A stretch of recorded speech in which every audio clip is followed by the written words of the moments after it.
kita merusak diri kita sendiri, kita melukai diri kita secara psikologis. Dan biasanya memang kita tidak sadar kalau kitalah yang jadi penghalang kemajuan kita. Kita tidak sadar kalau kita sendirilah yang membuat kita tidak bergerak, tidak progres dalam hidup ini.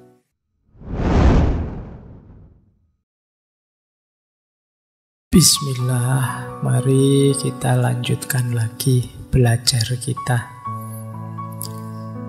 Ini seperti saya bilang dulu, bulan ini temanya masih tidak terlalu berat-berat. Ini bulan pemanasan setelah kita libur. Malam hari ini temanya kebencian. Tapi kebencian bukan kebencian secara umum ya, ketika kita membenci yang di luar diri. Kalau tentang kebencian pada sesuatu di luar diri kita, itu dulu kan pernah kita bahas. Kalau teman-teman merujuk beberapa tahun yang lalu, kita sudah pernah membahas filsafat kebencian.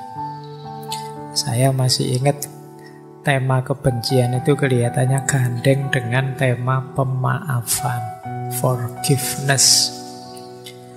Nah, malam hari ini kebencian yang khas, masih ada hubungannya dengan jiwa dan kepribadian kita. Jadi istilahnya kalau dalam dunia psikologis self-hatred atau self-hate, benci pada diri sendiri. Ini yang seperti ini kelihatannya belakangan banyak, apalagi anak-anak muda, banyak yang stres, banyak yang depresi, banyak yang galau, kecewa dengan dirinya sendiri, benci dengan dirinya sendiri. Banyak yang sudut pandangnya tentang dirinya sendiri selalu negatif. Nah, malam hari ini kita obrak-abrik itu ya. Seperti apa sih mentalitas yang benci diri ini? Baik, bismillah. Kita mulai saja biar tidak panjang-panjang pengantarnya.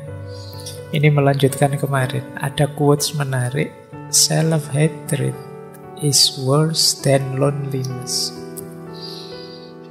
Kebencian pada diri sendiri itu lebih buruk daripada kesepian.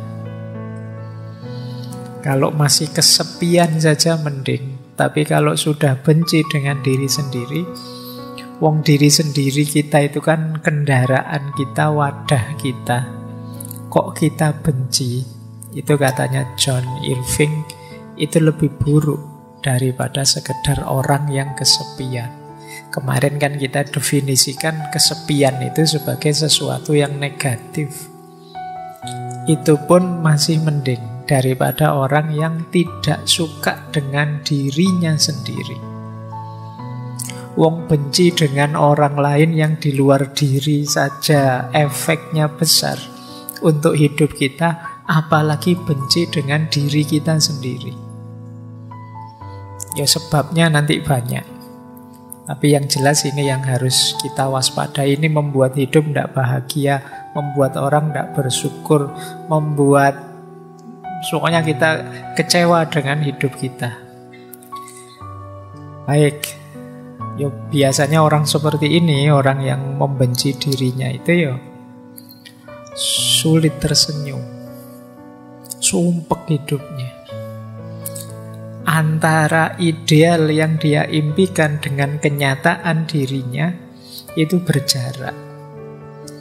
Mungkin kalian ingin jadi ini, jadi itu, tapi kok kenyataannya masih gini-gini saja. Itu kalian gelisah. Mungkin pernah saya ceritakan ya, beberapa kali ada teman yang rajin ikut ngaji itu gelisah karena ilmunya sekarang banyak, ngerti macam-macam yang ideal-ideal, tapi dirinya tidak berubah. Pak, saya itu ikut ngaji sudah puluhan bahkan mungkin ratusan sesi. Saya generasi awal ngaji, Pak. Tapi kok saya gini-gini aja ya, Pak. Nggak ngefek ya, Pak. Ya kalau pas wayahe ngaji sih rasanya pengen tobat-tobat, pengen musik. Tapi kok ya begitu keluar dari masjid ya balik asalin. Nah, gimana sih Pak saya itu, Pak? Saya benci dengan diri saya, self-hatred. Benci dengan diri, merasa tidak berkembang. Ya biasanya kayak gitu kan, terus tak jawab untuk membesarkan hatinya saja bahwa ndak, sampean itu sudah berkembang lebih baik dibandingkan dulu. Dulu males ngaji, sekarang rajin ngaji. Itu kan sudah naik kelas sedikit. Dulu ngaji ndak paham-paham. Buktinya apa? Dulu ndak paham, dulu ndak gelisah. Orang tidak paham itu kan tidak bisa gelisah, wong tidak paham. Kegelisahannya ya hanya ketidakpahaman itu. Kebencianmu pada dirimu kan begitu kamu paham terus sadar, oh ternyata standarku masih di level bawah ya, ternyata ilmuku tidak ada yang hidup selama ini. Itu kamu lumayan sebenarnya sudah naik kelas itu. Jadi bahwa masih belum bisa dihidupkan semuanya ya wajar. Wong segalanya butuh proses. Pelan-pelan. Nah, ini yang sering digelisahkan teman-teman muda, antara ideal yang ada di kepalanya dengan kenyataan yang dihadapinya tidak sama. Kalau itu tentang dirinya, terus dia jadi benci dengan dirinya. Aku itu loh, wong cuma tidak punya duit aja kok jadi segelisah ini. Padahal katanya kemarin zuhud, katanya kemarin uzlah. Wah, kayak apa tuh aku itu? Itu kita idealmu berjarak dengan kenyataan dirimu. Kayak wong kemarin sudah janji tidak banyak-banyak lagi buka medsos, tapi kok yo gatel pengen buka medsos. Begitu kamu buka terus nyesel sendiri, terus kamu marahi sendiri dirimu. Ini self-hatred. Baik, nanti kita lihat ya. Dunia self-hatred, kebencian pada diri ini mungkin kelihatannya sepele. Tapi kalau tambah lama, tambah kronis, apalagi terus jadi akut, bisa membahayakan dirimu. Tambah benci itu ya tambah merusak hidupmu. Yang jelas orang yang benci dirinya merasa dirinya rendah, low self-esteem, kebanggaan dirinya anjlok sudah. Dia jadi tidak pede. Mau apa-apa, wah nanti kalau keliru wong saya itu, kalau begini-begini tidak bisa. Mau ini, mau itu terhalang. Itu namanya low self-esteem, kebanggaan dirinya rendah. Yang kedua, self-deprecation. Self-deprecation itu mengecil-ngecilkan dirinya. Sebenarnya bisa sih ngaji dikit-dikit, tapi halah kemampuan ngaji saya itu rendah, Pak. Sebenarnya sudah bisa sih ngomong di depan umum sedikit-sedikit, kamu merasa halah tidak ada apa-apanya, Pak. Jadi kamu punya kemampuan mungkin, punya keahlian, mungkin punya keistimewaan 1-2, tapi kamu anggap dirimu itu tidak ada apa-apanya. Jadi kamu merasa pokoknya kecil saja, kamu merasa tidak pantas saja, kamu merasa tidak layak saja. Itu self-deprecation. Jadi kamu degradasi sendiri dirimu, kamu rendahkan sendiri dirimu. Orang yang seperti ini nanti bisa self-sabotage, mensabotase dirinya sendiri. Harusnya bisa jadi juara sih, kamu kecil-kecilkan sendiri dirimu, akhirnya nggak jadi juara kamu. Harusnya kamu sudah pinter jadi ahli pidato, tapi ya karena kamu jarang tampil, akhirnya ya sampai hari ini tidak berkembang. Yang mensabotase dirimu siapa? Dirimu sendiri. Nanti kita bahas agak panjang ini, self-sabotage ini. Bagaimana kita mensabotase diri kita sendiri. Hati-hati kalau sampai level self-harm, menyakiti diri. Biasanya kalau sudah menyakiti diri ini ya, levelnya sudah agak depresi. Jadi, nekat sudah, Mas jangan banyak makan itu, nanti sakit sampean darah tinggi loh. Ndak apa-apa, mati yo ben anu yo ben. Aku biasanya wis mulai iki rotok gawat kalau sudah begitu. Jadi salah ya sudah, rusak ya ben, hancur-hancurlah sekalian. Itu biasanya kalau sedang patah hati begitu. Jadi self harm, menyakiti dirinya sendiri. Ini atmosfernya. Dunia kebencian terhadap diri itu ternyata ya bersinggungan dengan harga diri, nilai diri, sabotase diri, dan juga menyakiti diri sendiri. Ayo ya, kita mulai malam hari ini latihan. Karena model self-hate ini yang seperti saya sebut tadi adalah ciri orang yang hidupnya tidak bahagia. Tidak mungkin dia bersyukur, wong merasa hidupnya berat, dan jadi beban, baik bagi dirinya maupun lingkungan sekelilingnya. Kita lanjutkan. Nanti sebelum filosofinya, kita lihat ciri-cirinya dulu. Ini dulu pernah kita bahas sekilas ketika kita membahas self-love, cinta diri. Malam hari ini lawannya, self-hatred. Orang yang benci diri itu punya beberapa ciri khusus. Yang pertama, selalu melihat negatifnya dirinya. Pokoknya diriku itu apalah wis pokoknya. Sudah tidak ada nilainya.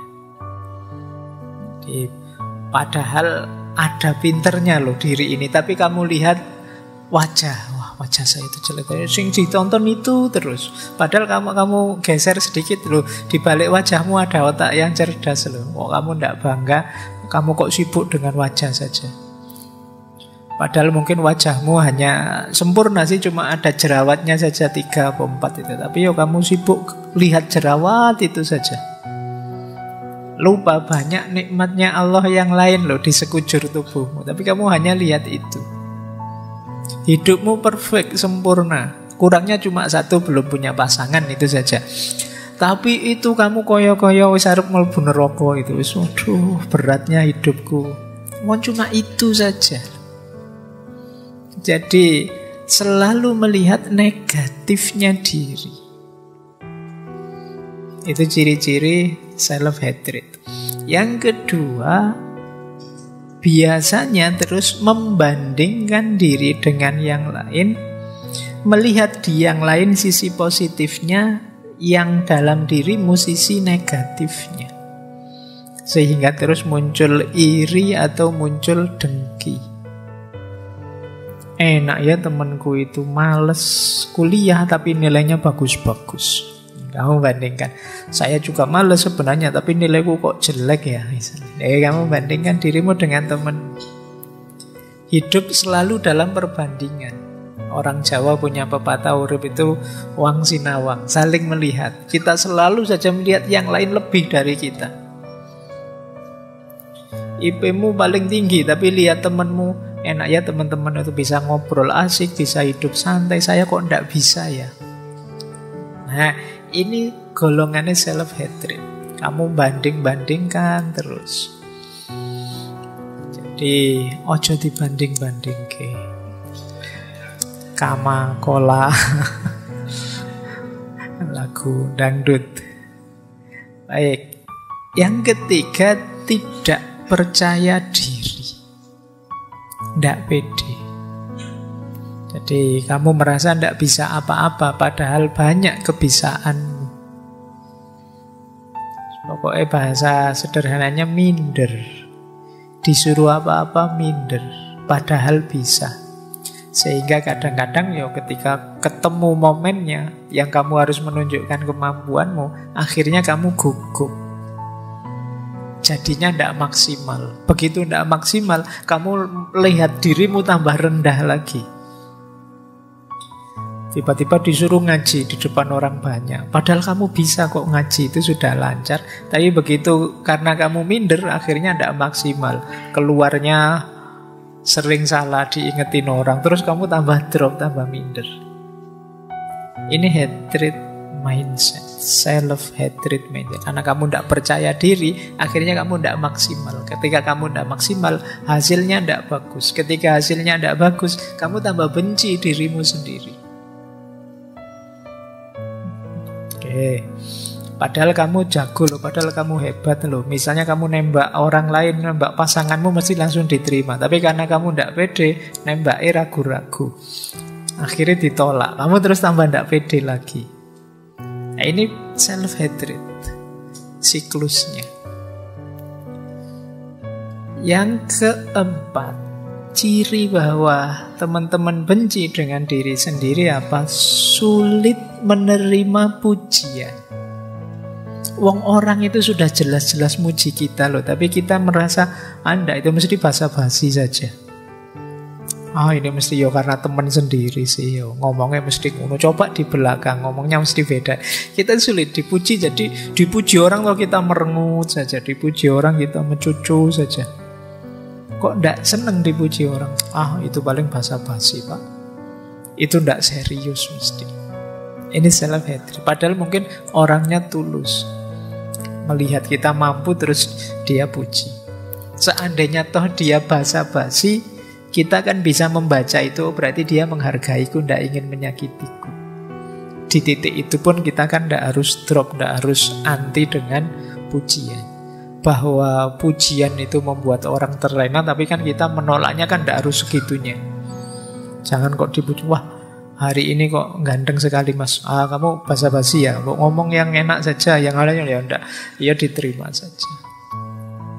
Jadi sulit menerima pujian. Kemudian merasa bahwa orang-orang itu mesti melihatku semua dan secara negatif. Jadi kalau pas jalan misalnya ada orang nongkrong pinggir jalan, ini lihat aku, mesti lihat aku nih, bajuku ada yang salah enggak, terus rambutku ada yang keliru enggak, pokoknya aku kelihatan pucet enggak, kamu bingung, merasa orang itu matanya lihat kamu semua. Dan kamu terus merasa kecil, merasa salah apa ya aku, kurang apa ya aku. Itu salah. Padahal orang di pinggir jalan itu kan, ya biasa kan ada orang lewat, ya dilihat, tapi ya enggak segitunya kok. Wah mesti perhatian enggak begitu. Ya kayak kalian nongkrong, misalnya kalian yang di pinggir jalan, ada orang lewat kan biasa saja. Ada temanmu lewat ya biasa saja. Tapi yang lewat merasa nonton aku ya mesti, ngomong jelek ngerasani ya mesti. Kira kamu gitu, curigamu. Jadi pokoknya kamu anggap orang lain itu tidak suka kamu semuanya. Ini self-hatred. Jadi kamu memberi dirimu beban yang sangat berat. Tadi dipuji merasa tidak nyaman, apalagi dikritik. Habis sudah, kalau ada yang kritik itu langit runtuh sudah bagi orang ini. Padahal mungkin kritiknya simpel saja. Mas itu di mulutnya ada nasinya loh. Kamu malunya kayak habis melakukan apa? Biasa saja, ya kritik kecil saja, sederhana saja. Mungkin kadang-kadang ya kritiknya penting, tapi kan orang yang self-hatred ini begitu dikritik, ya dia merasa bahwa dia hidupnya sudah rendah, hidupnya sudah kotor, hidupnya sudah kacau, hidupnya sudah tidak di rel yang seharusnya. Jadi ini berarti kalau teman-teman sering begini ya coba dicek, jangan-jangan ada gejala self-hatred tadi. Jadi kita terlalu benci dengan diri kita, jadi kita waspada dengan diri kita sendiri. Begitu ada orang kritik kita merasa wah ini aku jelek ini. Padahal mungkin kritiknya itu hanya bagian tertentu dari diri kita. Mungkin baju kita, mungkin ngeritik potongan rambut kita, atau ngeritik wajah kita yang pucat karena jarang tidur, tapi kita merasa diserang semua aspek diri kita. Nah, tentang kritik ini ya memang butuh ketahanan mental sendiri. Tidak sembarangan orang senang dikritik. Tapi orang yang hatinya luas dan terbuka biasanya lebih mudah menerima kritik secara positif.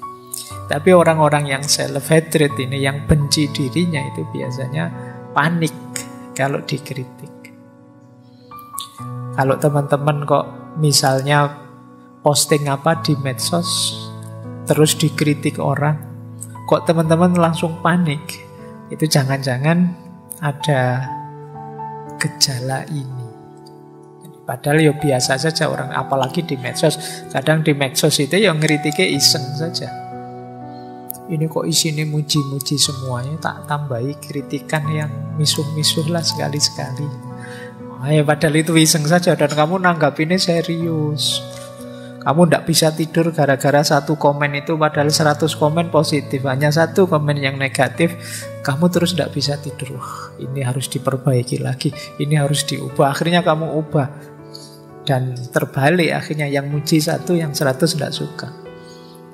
Gara-gara kamu mudah panik. Nah, itu jangan-jangan kita agak self-hatred, benci dengan diri kita sendiri, sehingga salah kecil satu saja kita anggap salah banyak yang besar. Kemudian ada lagi anggapan bahwa aku tidak bisa berhubungan dengan orang lain. Kalau dekat dengan orang lain, jangan-jangan orang lain susah karena aku.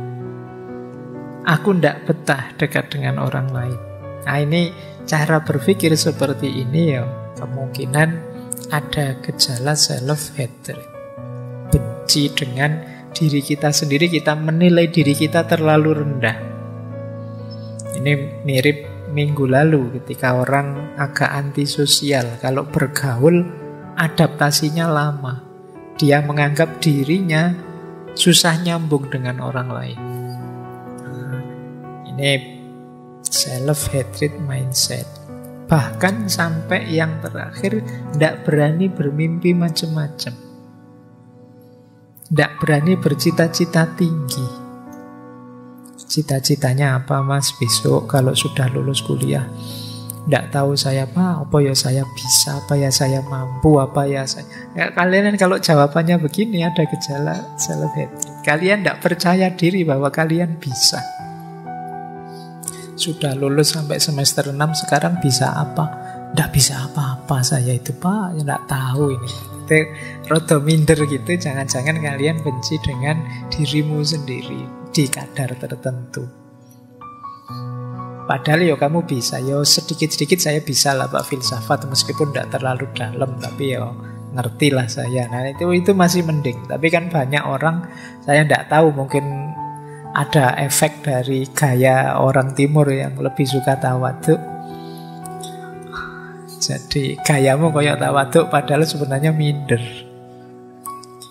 Jadi tidak percaya diri. Nah ini coba kalian renungi ya, ini ciri-cirinya saja biar lebih paham pengantar untuk self-hatred mindset. Coba perhatikan lebih luas. Ini kalimat, kata-kata yang sering kalian sampaikan untuk dirimu sendiri. Kalau kalian benci aku dengan diriku, itu kemungkinan self-hatred.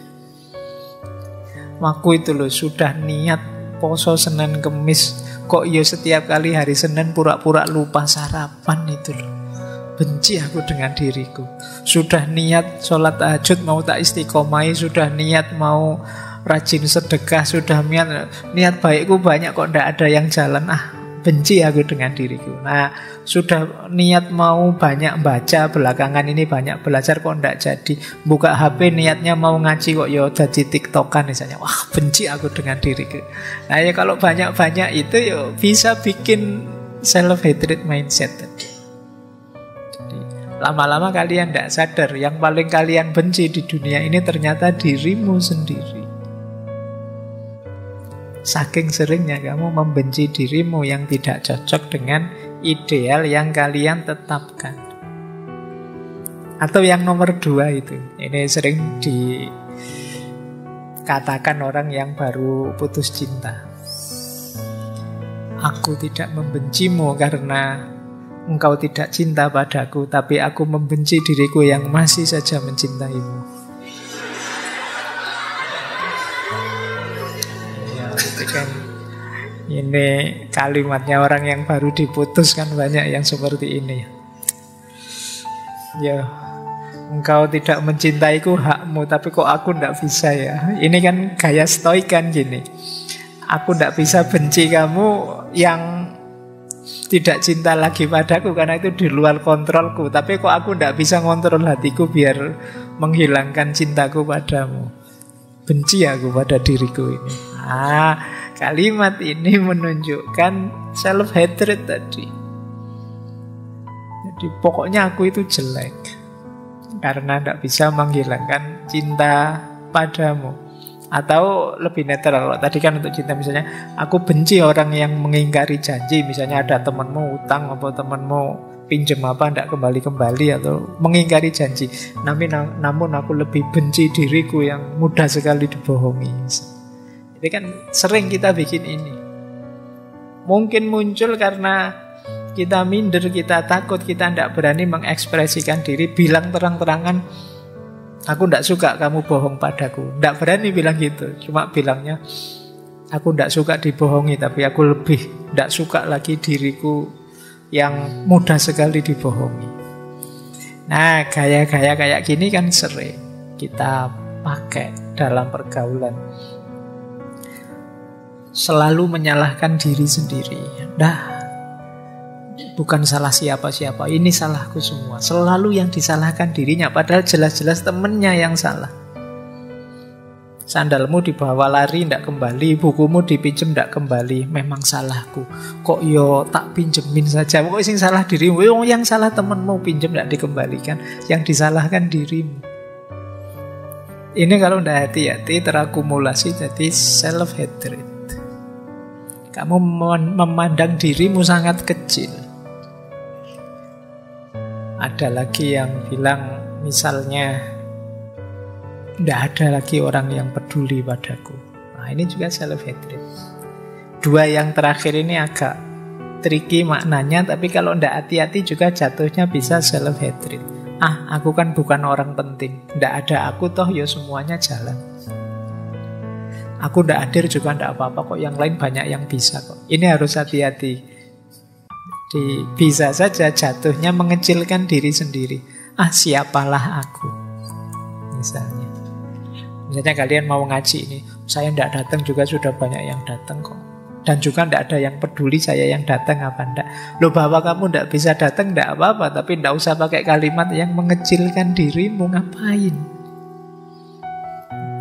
Mbok ya sekali-sekali agak pede. Kalau saya nggak datang tidak rame ngajinya. Karena yang biasa rame aku, yang lain tawaduk semua misalnya.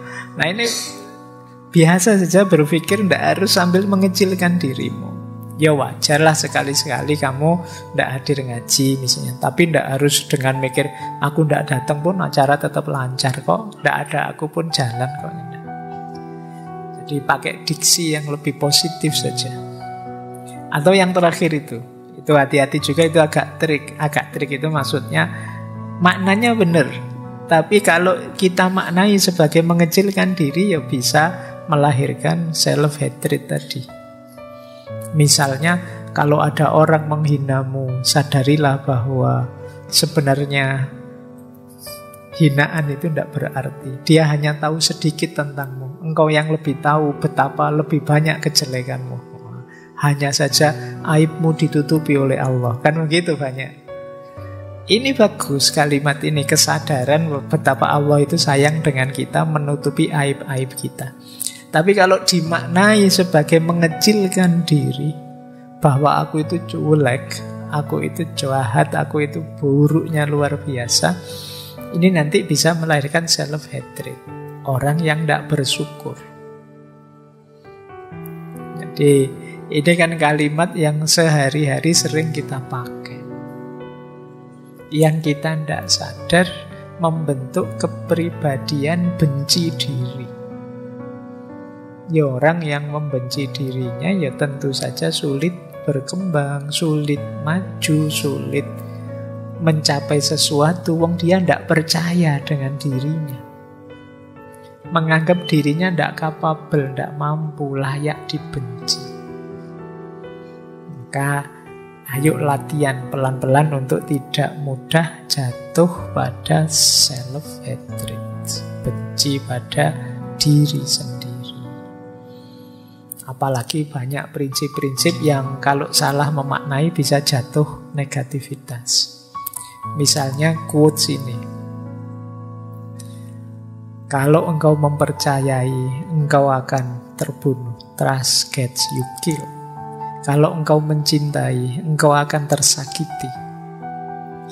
Kalau engkau apa adanya, engkau akan dibenci. Oh, ini quotes ini mungkin kadang-kadang kita pakai. Jangan mencintai, nanti kamu tersakiti loh. Kamu hidupmu jangan apa adanya, nanti kamu dibenci orang. Jangan banyak percaya, nanti kamu dikhianati loh. Ini kan kalimat-kalimat yang membuat kita mundur, membuat kita takut maju. Jadi akhirnya ya kita hidupnya defensif. Padahal kan hidup yang defensif itu kan tidak enak. Kayak sepak bola itu kan kalau bertahan saja kan kita nontonnya tidak enak. Sepak bola kok parkir bis, kan kita sering begitu. Maka hidupmu ya jangan parkir bis. Jadi kamu takut ngomong karena khawatir salah. Kamu takut maju karena khawatir jatuh. Kamu takut mencintai karena khawatir disakiti. Kamu takut mengekspresikan diri karena khawatir dibenci. Akhirnya kamu tidak ngapa-ngapain. Ya tidak apa-apa sih kamu mengekspresikan diri. Kalau salah kan nanti ada yang ngingetin. Yang buruk itu kalau sudah diingetin bahwa kamu salah, tidak mau memperbaiki. Ini baru buruk. Tapi jangan tidak ngapa-ngapain. Kalau kamu tidak ngapa-ngapain, tidak ada perbaikan dalam hidup kita. Bagaimana orang bisa ngontrol apakah ungkapan diri kita itu baik atau buruk kalau kita tidak mengungkapkan diri. Jadi maka pertama-tama ayo menata hidup kita. Ayo kita cintai diri kita. Tidak mungkin seperti di self-love dulu, tidak mungkin kita bisa mencintai yang di luar diri kita kalau kita tidak bisa mencintai diri kita. Itu teori dasarnya itu. Oke, kita mulai. Saya awali dari perspektif yang agak unik ya, agak berbeda. Tadi agak negatif, tapi ini ada pandangan yang unik. Ada tokoh namanya Laura House. Dia mengklaim dirinya sebagai self-hate coach. Jadi dia nuntun orang, ayo benci dirimu. Tapi cara berpikir dia menarik. Kata dia begini, secara naluriah, kalau bahasa agamanya fitrah, tapi fitrah yang negatif. Kalau seperti Al-Quran itu kan juga banyak menyebut ada beberapa ciri dasar manusia yang negatif. Misalnya khuliqa halu'a, manusia itu tukang mengeluh, manusia itu zoluman jahula, sangat zolim dan sangat bodoh. Ini kan penciri negatifnya manusia. Nah, kata tokoh ini, benci diri itu juga salah satu penciri negatif. Manusia itu secara alamiah dalam dirinya pasti punya keraguan, punya ketakutan, dan punya kebencian-kebencian. Dan jangan dikira ini simpel. Inilah nanti yang melahirkan banyak sekali bisnis-bisnis, banyak sekali proyek-proyek, banyak sekali kegiatan-kegiatan yang mungkin biayanya miliaran, triliunan. Mungkin ada lokakarya, workshop, sekolah, guru, psikiater, psikolog. Ini kan beredar untuk ngurusi keraguan kita, ketakutan kita, kebencian kita. Kata Laura House, tapi sudah dilatih sedemikian rupa. Kayak kalian malam hari ini belajar tentang self-hate, benci diri. Kok tetap saja Pak, nanti kalau setelah kembali dari sini ya tetap minder, ya tetap apa-apanya ya tetap. Karena memang faktanya begitu. Suara itu tidak bisa kita bantah karena memang ya benarnya memang begitu. Benarnya memang begitu. Itu diri kita itu memang banyak keraguan, banyak kebingungan, banyak ketakutan.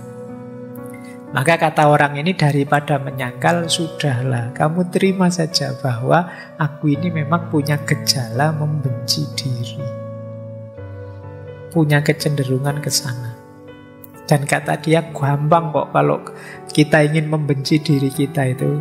Misalnya kata dia, coba kalau lagi nganggur, kamu daftarilah orang yang lebih baik dari dirimu. Mestinya bukumu tidak muat itu sudah. Dalam berbagai aspek. Orang yang lebih cakep dari diriku, ini mesti banyak. Kali ini paling banyak mungkin.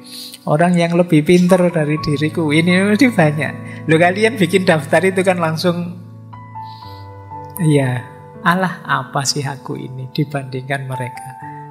Jadi ini cara beliau berpikir ini agak membalik paradigma, dalam arti sampean sedang disarkas ini, disindir. Kalau sedang ingin membenci dirimu, ya gampang. Tiap hari kamu ingat-ingat saja orang-orang yang lebih baik, lebih hebat darimu, otomatis kamu minder, wes. Begitu kamu tiba-tiba, misalnya saya tidak hadir, terus sama teman-teman takmir, sampean aja yang paling rajin ngaji, yuk diganti Pak Faiz di sini. Itu kalau sampean begitu duduk di sini membayangkan, wah Pak Faiz kayak gitu ya, wah saya ndak mampu Pak, saya ndak itu. Karena sampean ngukurnya membandingkan tadi. Coba ndak usah dibandingkan, begitu ada di sini sampaikan saja sesuai yang sampean tahu, mungkin ndak akan gugup, ndak akan kacau. Tapi karena begitu membandingkan dengan saya, mungkin sejak salam itu sampean ngatur intonasinya Pak Faiz kayak gimana biasanya, kayak sejak bismillah sampai nanti salam kalian noto itu semua, biasanya malah kacau. Dan terus kalian minder gara-gara itu. Atau yang kedua, gunakan logika. Selalu ada yang lebih baik. Kalian punya prestasi apa? Ini bukan apa-apa kok Pak, yang lebih baik banyak. Ini terus begitu. Ya wis, kamu tidak akan jadi orang yang berkembang. Kamu minder terus. Tidak syukur dalam hidupmu meskipun dapat banyak prestasi. Karena cara berpikirmu, cara berpikir yang mengecilkan diri. Ya memang yang disebut faktanya begitu itu, ya faktanya memang banyak prestasi yang lebih baik dari itu. Allah wong cuma juara puisi tingkat kecamatan saja, yang tingkat kabupaten ada loh. Ya begitu kamu mikir gitu kan minder. Wong itu lomba lari tingkat RT saja, kemarin tingkat desa ada juga lombanya. Berarti tingkat RT tidak ada harganya. Kalau berpikirnya seperti ini, ya self-hate-mu, kebencian dirimu akan semakin besar. Prestasi apapun. Jadi, misalnya kalian sudah lulus kuliah, yang lulus kuliah dari saya banyak, lebih cepat. IP-nya tinggi, yang IP-nya lebih dari saya ada. Loh, ini sudah tertinggi Pak, 4. Ala yang sama dengan kamu juga ada kok sebelumnya. Tapi pokoknya rais, tidak ada itunya. Juara 1 tingkat internasional, ala itu kan cuma simbol saja. Aslinya apa iya begitu. Nah, pokoknya mikirnya gini terus, ya kamu tidak bisa bersyukur. Jadi rasanya kamu kecil terus. Jadi, ya memang manusia ada pola dalam dirinya yang kalau dihidupkan seperti ini. Apalagi kalau kita fokus pada yang tidak kita miliki. Sudah juara 1 level internasional, misalnya juara 1 nulis apa gitu. Tapi kan saya tidak bisa Pak juara 1 masak. Ya memang kamu bukan ahlimu, tapi karena kamu mikir ke sana, rasanya kemampuanmu tadi jadi kecil. Sudah enak-enak kamu ranking 1 dalam studimu, kamu malah mikir, tapi saya itu secara sosial tidak terlalu bagus kok Pak. Ya kamu mikirnya geser ke sana. Jadinya kamu tidak bersyukur. Jadi kalau mau mencari alasan betapa dirimu itu layak dibenci, banyak, gampang. Jadi kalau ingin membenci dirimu alasannya banyak. Sederhananya kata Laura House itu, wong aslinya memang kamu itu begitu. Yaitu sederhananya, aslinya kamu memang jelek, aslinya kamu memang rendah, aslinya kamu memang kurang prestasi, kan gitu maunya dia. Kalau kita mikirnya hanya ke situ, memang tidak ada manusia yang sempurna. Sejago apapun orang, selalu ada titik di mana dia lemah, tidak mampu, tidak bisa sendiri, dan seterusnya. Seperti minggu lalu waktu kita membahas kesendirian dan kebersamaan. Bahwa banyak orang yang, saya sendirian lebih hebat kok Pak, saya bisa kok sendirian, tidak butuh yang lain. Tidak, saya tidak kesepian, saya asik saja. Dan kamu nganggap bahwa itu tidak ada andilnya orang lain. Padahal kamu bisa sendiri itu karena orang lain bersedia menjauh darimu sebentar. Coba yang lain tidak mau kamu sendiri. Kamu lagi ingin sendiri, temanmu datang. Kamu lagi ingin sendiri, ibumu nelpon. Kamu lagi ingin asik sendiri, tidak bisa. Jasanya mereka juga. Nah, ini yang bagian ini namanya bagian sarkasnya. Jadi kamu disindir bahwa kalau kamu mentalitas membenci dirimu, sebenarnya gampang. Ada situasi jiwamu yang mendorong ke sana, tinggal kamu berpikir negatif, melihat sisi negatif saja, selesai. Karena memang hidup kita ini tidak hidup yang perfect. Selalu ada titik di mana kita lemah, di mana kita kurang, di mana kita tidak mampu. Selalu ada batas. Kalau itu manusia, karena dia bukan makhluk yang tak terbatas. Baik, jadi dari sini bisa kita sebut manusia punya juga potensi untuk bisa membenci dirinya. Itulah kenapa potensi ini bisa wujud, bisa aktual kalau kita menghidupkannya, dan itu gampang. Jadi jalan kebencian itu gampang. Makanya kan lebih enak membenci, cepat ketemu alasannya. Baik untuk diri sendiri maupun untuk orang lain dari sisi ini ya. Tapi kan ini tidak ideal. Kita punya nilai-nilai yang pastinya nanti tabrakan kalau kita jadi orang yang self-hatred. Baik, kita lanjutkan. Nah, ini pemicunya. Kenapa sih orang itu bisa membenci dirinya? Biasanya yang pertama karena overgeneralization. Overgeneralization itu ya peristiwa 1-2 atau bagian dari hidupmu 1-2 kamu anggap mewakili keseluruhan. Itu namanya overgeneralization. Wong cuma jerawat 3 saja loh, kayak tadi contohnya. Kan bukan berarti seluruh hidupmu terus hancur lebur. Wong cuma jerawat saja kok. Alah wong ya cuma kuliah saja kok. Itu kan satu bagian dari hidupmu. Seandainya apesnya memang gagal, kan bukan berarti hidupmu juga gagal. Masih banyak sisi hidupmu yang lain. Alah wong cuma urusan pasangan hidup, sementara belum dapat ndak apa-apa. Kan bukan berarti terus masa depanmu gelap hanya gara-gara itu. Nikmati saja. Tapi kita sering melakukan overgeneralisasi sehingga kita benci diri kita sendiri. Alah wong terlambat bangun subuh cuma sekali saja loh, ndak apa-apalah. Bukan berarti terus kamu merasa jadi orang yang buruk sekali hanya gara-gara itu. Nanti kalau besok bangunnya kesiangan lagi, alah cuma 2 kali. Kesiangan lagi, alah cuma 3 kali, ngono suwe-suwe sampai 30 kali itu. Ya memang kamu sulit bangun kalau begitu. Jadi jangan overgeneralisasi. Baik untuk diri kita maupun untuk, ya memang hidup ini kita perlu generalisasi, tapi jangan over. Overgeneralisasi itu dari bagian yang sangat kecil kita simpulkan keseluruhan yang sangat besar. Itu namanya over. Sumber kebencian sering karena overgeneralization. Yang kedua, read the self. Ini penyakitnya orang pinter.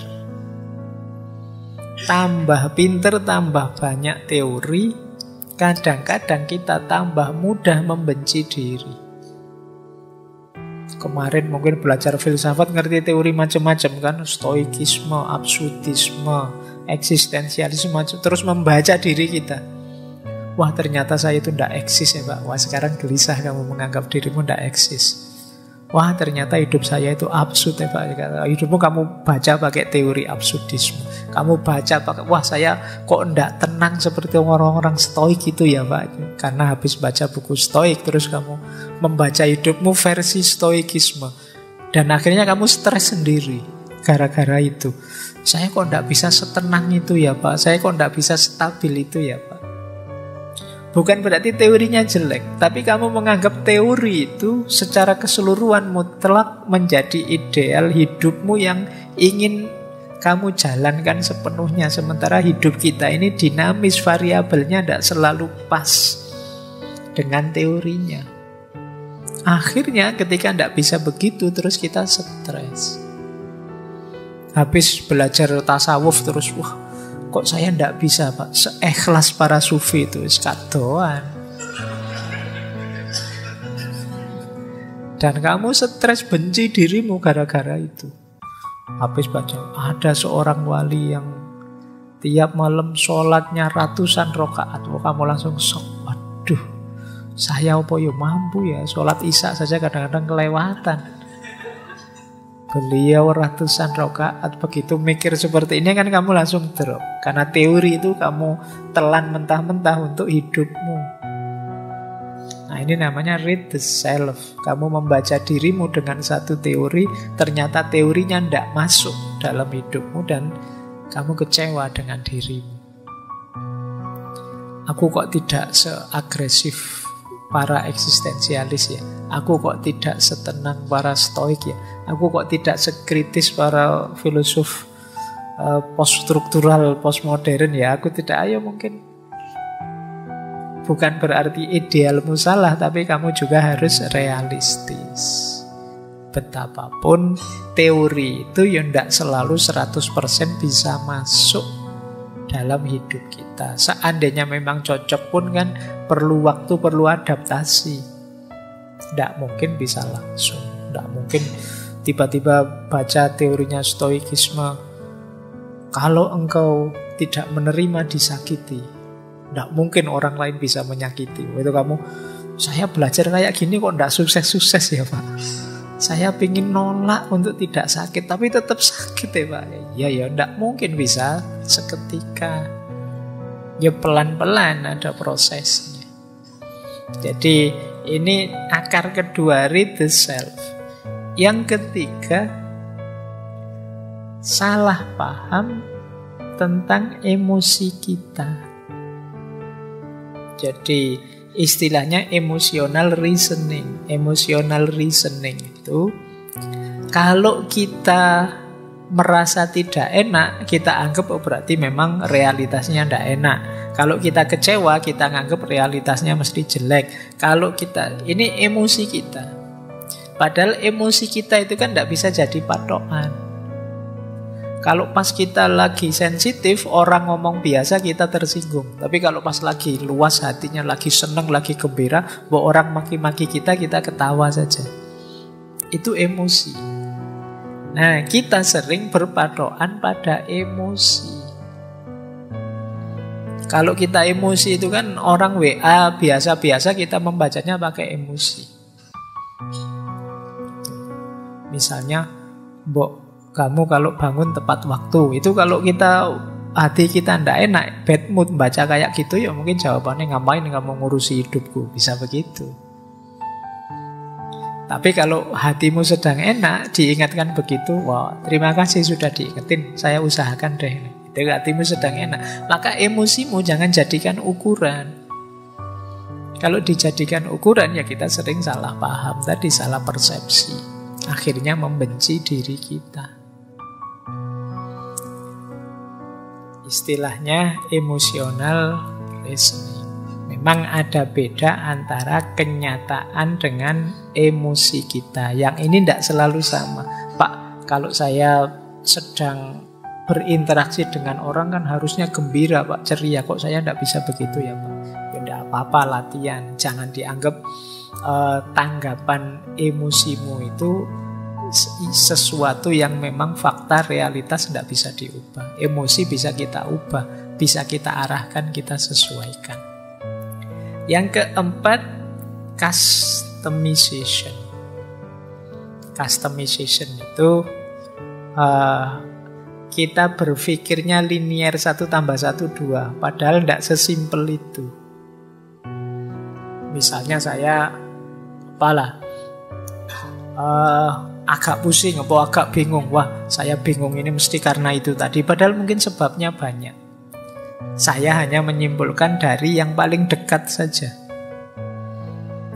Setelah ketemu kamu ini nasibku jadi jelek sekali misalnya. Nah, ini namanya satu variabel kita jadikan kambing hitam.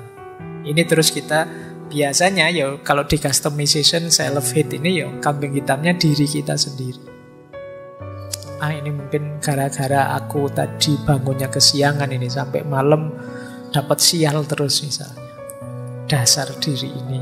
Nah itu karena customization. Yang kelima adalah maximization atau minimization. Membesar-besarkan sesuatu atau mengecil-ngecilkan sesuatu. Ini namanya maximization atau minimization. Sebenarnya sepele sih, hanya karena misalnya opolah kamu beli bakso sambelnya ketinggalan, ini kan kecil. Tapi kok dibesar-besarkan, kamu marah-marahi temanmu yang kamu titipi. Beli bakso kok bisa ketinggalan? Kok iya ndak itu? Ini. Saya mencontohkan gini karena kemarin saya beli ayam, ayamnya ketinggalan.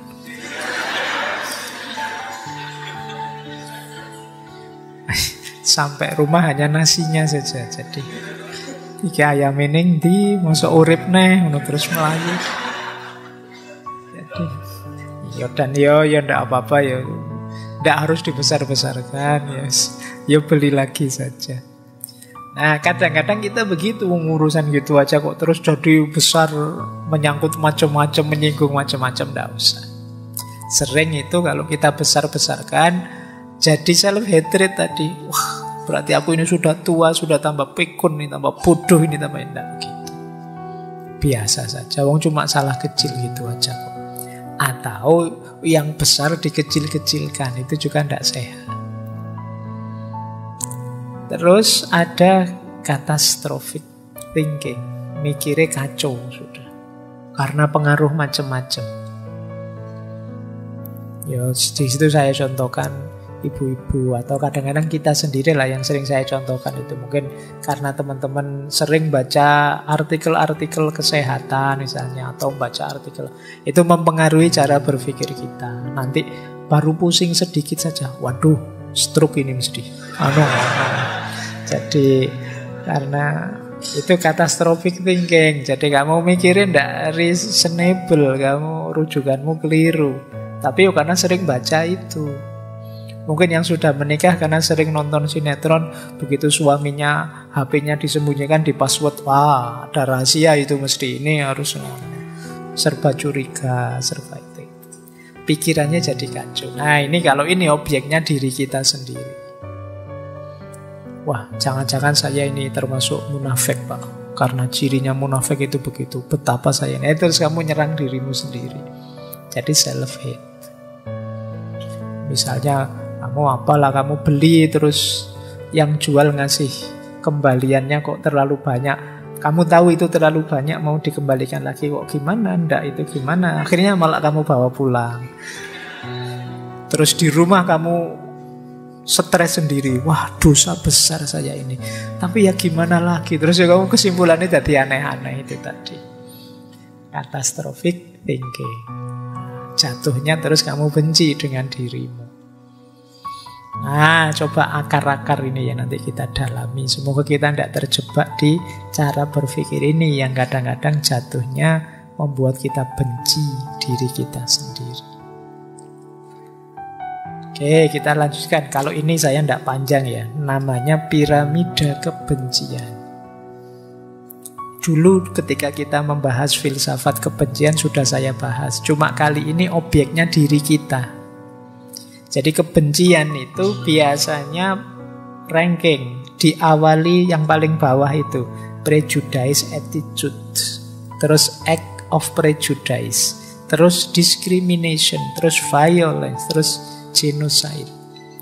Yang paling bawah, yang paling awal biasanya prasangka-prasangka, curigaan.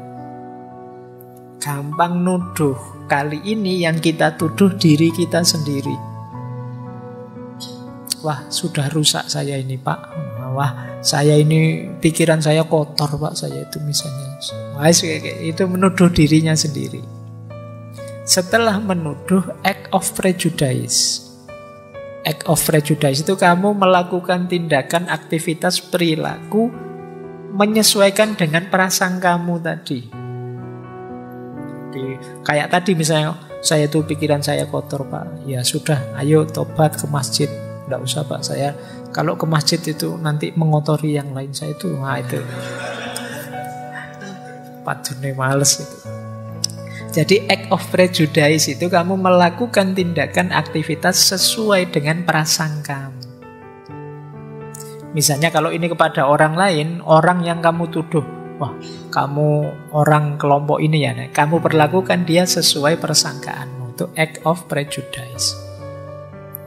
Kemudian biasanya lahirnya discrimination.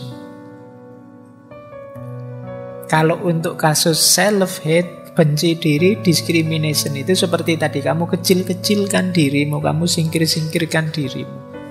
Kamu anggap dirimu itu jelek, buruk, layak dibasmi. Dihabiskan saja. Ya, karena selanjutnya apa? Violence, kekerasan. Kamu siksa dirimu entah dengan cara apa. Tidak pantas, Pak, saya itu. Nah, itu biasanya kalimat-kalimat seperti ini, itu kekerasan yang kamu lakukan dirimu sendiri. Saya duduk di bawah saja, Pak, saya itu siapa sih? Kamu mendiskriminasi, menyakiti dirimu sendiri. Dan puncaknya memang genocide. Genocide itu ya membasmi. Pada akhirnya saya itu memang sebaiknya tidak ada saja. Violence itu level self-harm, menyakiti diri, ya bisa sampai, kalau yang depresi sampai parah itu bisa ingin untuk melenyapkan dirinya sendiri. Nah ini hati-hati, makanya teman-teman pahami piramida ini. Kalau bisa dibasmi sejak prasangka yang paling awal. Pandangan-pandangan jelek, pandangan-pandangan burukmu pada dirimu sendiri, ayo dibersihkan. Bahwa kita ini banyak kurangnya, banyak ketidaksempurnaannya, ya nanti kita perbaiki pelan-pelan. Tapi jangan karena itu kita merasa sangat rendah, kita merasa sangat kotor, sangat tidak berharga, dan lain sebagainya. Ini konsep dari piramida kebencian. Oke, saya lanjutkan. Ini membahas yang tadi. Buahnya self-hatred itu apa? Kebencian pada diri kita itu apa? Self-sabotage. Kita akhirnya mensabotase diri kita sendiri. Mensabotase itu kan menghancurkan, merusak secara diam-diam, terselubung. Itu kan disabotase.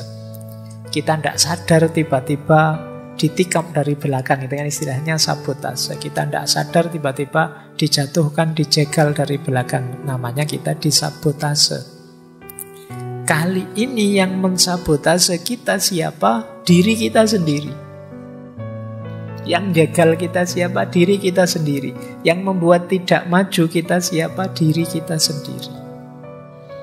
Ini namanya self-sabotage. Kita merusak diri kita sendiri, kita melukai diri kita secara psikologis. Dan biasanya memang kita tidak sadar. Kalau kitalah yang jadi penghalang kemajuan kita. Kita tidak sadar kalau kita sendirilah yang membuat kita tidak bergerak, tidak progres dalam hidup ini.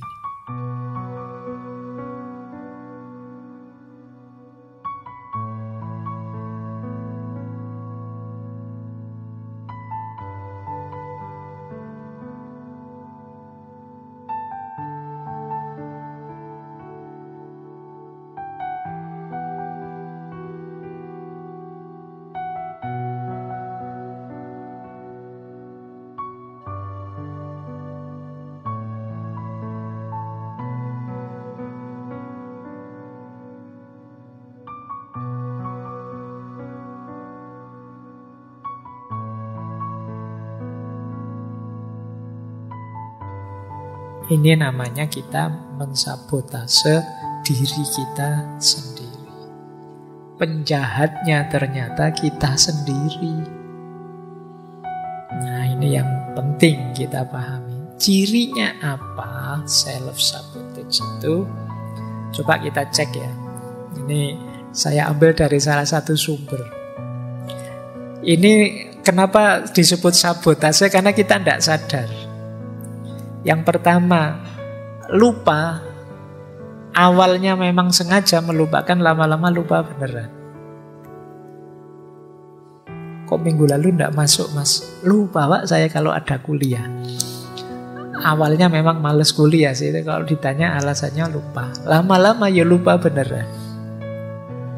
Jadi pura-pura lupa dan akhirnya lupa beneran. Itu diri kita di self-sabotage. Karena orang itu biasanya apalagi kalau berulang-ulang, itu dari semula tidak sengaja lama-lama jadi terbiasa. Loh, harusnya kan seperti yang kamu bilang. Minggu ini kamu mau lebih banyak ibadah, lebih banyak sholat malam. Saya ingin sholat malam tapi kok ya lupa ya. Puasa Senin Kemis sudah saya niati, lupa saya makan. Ya, memang gak terlalu mantep niati. Nah, lupa itu bagian dari ciri self-sabotage. Awalnya mungkin kita memang tidak ada passionnya, kemauannya tidak terlalu kuat, ragu-ragu maju atau mundur, akhirnya mekanisme diri kita nabrak kita, sudahlah lupakan saja. Kayak tadi, awalnya sih memang males-malesan kuliah, akhirnya ya lupa kalau ada jadwal. Padahal kalau memang serius mau kuliah, lupa itu tidak mungkin sekarang mekanisme untuk mengingatkan banyak. Mungkin kamu nulis, kamu tempel di kamar kosmu atau kamu bikin alarm di HP-mu, banyak sekali mekanisme untuk mengingatkanmu. Tapi karena memang kamu tidak terlalu niat, semua itu tidak kamu lakukan, akhirnya kamu lupa. Jadi kalau dalam banyak hal yang penting teman-teman kok lupa, coba dicek lagi. Jangan-jangan kita memang tidak terlalu minat ke sana. Kalau itu hal yang baik, berarti kita sudah disabotase oleh diri kita. Karena kitanya sendiri memang tidak serius. Yang kedua, mirip dengan lupa, terlambat. Ya kalau tadi, kenapa tidak kuliah lupa Pak? Kalau ini, kok tidak ngumpul tugas kemarin? Terlambat saya Pak nyusunnya, itu terlambat. Ada apa-apa terlambat. Atau menunda-nunda. Jadi tugas ini ditunda, tugas itu ditunda. Mau bikin tulisan nanti dulu baca-baca dulu. Begitu buka HP baca-baca, nanti dulu buka Instagram, buka TikTok dulu. Begitu buka TikTok tidak bisa selesai sudah. Kan buka TikTok itu kan tidak pernah sekali kan, terus scroll lagi itu bisa jam-jaman kamu di situ. Akhirnya terlambat. Akhirnya banyak hal tertunda-tunda. Itu self-sabotage. Tugasmu terus tidak jalan. Jadi coba perhatikan yang selalu sering merasa lupa, merasa terlambat, banyak hal dia tunda-tunda. Kemungkinan dia sedang disabotase oleh dirinya sendiri. 3 hal ini kan sering membuat kita tidak sukses, tidak berhasil mewujudkan cita-cita dan keinginan kita. Yang keempat, mulainya oke, tapi terus tidak selesai-selesai. Ini di antara ciri self-sabotage. Begitu diajak jalan, ayo oke. Bikin tulisan, ayo oke. Begitu nulis dapat 2 kalimat, lanjutannya besok saja ya. Terus besok, nanti dulu nyari bahan dulu, oke. Akhirnya tidak selesai-selesai. Seminar tahun 2021 munculnya 2023. Nah, kok kamu lama hilangnya? Nyari inspirasi Pak. Golek inspirasi 2 tahun loh. Ya, siap memulai tapi tidak selesai-selesai. Kan yang membuat tidak selesai itu diri kita dengan segala argumentasinya. Ini namanya kita di self-sabotage. Kita disabotase oleh diri kita sendiri. Atau muncul di pikiran kita bahwa saya tidak mampu ini menyelesaikan. Tidak sanggup saya. Belum dicoba sudah tidak sanggup duluan. Ini juga ciri self-sabotage. Jadi mensabotase diri, akhirnya kita tidak jalan. Atau berhenti tanpa alasan rasional. Kok tidak jalan? Tidak tahu Pak ya, saya nunggu mood dulu. Saya itu orangnya tergantung mood Pak. Itu kan biasanya ya alasan males saja. Tapi kamu pakai argumen tergantung mood. Nunggu moodnya Pak. Kalau saya tidak mood itu tidak jalan Pak. Kalau saya sudah mood Pak, sehari bisa dapat 1 bab. Lah kamu kapan pernah sehari 1 bab? Belum pernah Pak. Wong tidak muncul-muncul moodnya. Kan tadi saya bilang nunggu mood Pak. Dan moodnya tidak muncul-muncul. Ya bolak-balik mood aja neng ya ora. Ini namanya self-sabotage. Kamu disabotase oleh dirimu sendiri. Kenapa begitu? Kamu tidak percaya diri. Kamu tidak mantap dengan dirimu. Yo, akhirnya kamu dibajak oleh dirimu sendiri. Nah, coba perhatikan kalimat-kalimat itu. Itu bagian dari kesadaran diri yang negatif. Aku tidak mampu, aku tidak layak sukses, aku tidak bisa melakukan itu, aku tidak pantas mendapatkan itu. Kalau aku coba, mesti aku gagal. Ini kesadaran diri yang negatif. Bagian dari, kalau kita mengucapkan kalimat ini, sebenarnya kita sedang membajak diri kita sendiri. Akhirnya tidak jalan, tujuan, cita-cita, keinginan kita tidak wujud. Ya meskipun kita merasa Pak, saya kok rasanya kemampuan saya tidak seperti yang saya harapkan, tapi kamu merasa bisa, ya jalan saja. Kayak acara zaman dulu itu loh, yang di TV zaman dulu, saya tidak tahu teman-teman pernah lihat enggak? Benteng Takeshi. Nah, itu kan seru itu. Yo, sudah ngerti mau kejelungup kan, aku bisa. Terus lari meskipun terus jungkel masuk anak, tapi tidak apa-apa, semangatnya kan bagus, lari sambil teriak-teriak gitu. Nah, jadi itu kan optimal upayanya. Kalau sejak awal sudah, saya bisa apa enggak ya, saya mampu apa enggak ya, ya setengah hati kamu, setengah jalan. Jadi jangan biarkan dirimu membajak dirimu sendiri, sehingga kamu tidak maju-maju. Ada saja, kalau alasan itu ada saja pokoknya. Kamu bisa bikin 1001 alasan untuk keminderanmu, ketidakpercayaan dirimu.